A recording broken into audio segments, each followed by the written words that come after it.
கொண்டிருக்கக்கூடிய பொதுமக்களுக்கும் அனைவருக்கும் வணக்கத்தை தெரிவித்துக் கொண்டு, இந்த தேசிய சாலை பாதுகாப்பு மாதம் இல்லை, வருடம் தான். ஏன்னா மாதம் மட்டும் அதை கடைபிடிச்சா பத்தாது. வருடம் முழுக்க இந்த சாலை பாதுகாப்பு விதிகளை கடைபிடித்து விபத்தில்லா தமிழகத்தை, விபத்தில்லா இந்தியாவை உருவாக்குவதற்கு இங்கே வந்திருக்கக்கூடிய இளைஞர்கள், நீங்கள் எல்லாம் மாணவ மாணவிகள் அத்தனை பேர் வந்திருக்கீங்க. உங்களுடைய பெற்றோர்களுக்கு, உறவினர்களுக்கு சாலை விதியை கடைபிடிக்க சொல்லுங்கள். கட்டாயமாக இருசக்கர வாகனம் ஓட்டும் போது ஹெல்மெட் போட சொல்லுங்கள். கார் ஓட்டும் போது சீட் பெல்ட் போட சொல்லுங்கள். அதை தவிர்க்கப்பட வேண்டும். எனவே இங்கே வந்திருக்கக்கூடிய அத்தனை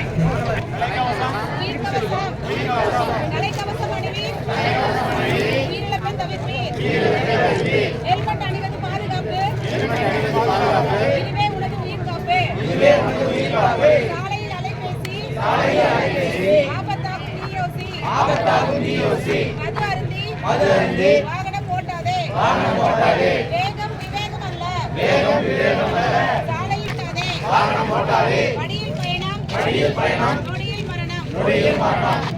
எல்லாருக்கும் ரொம்ப நன்றி.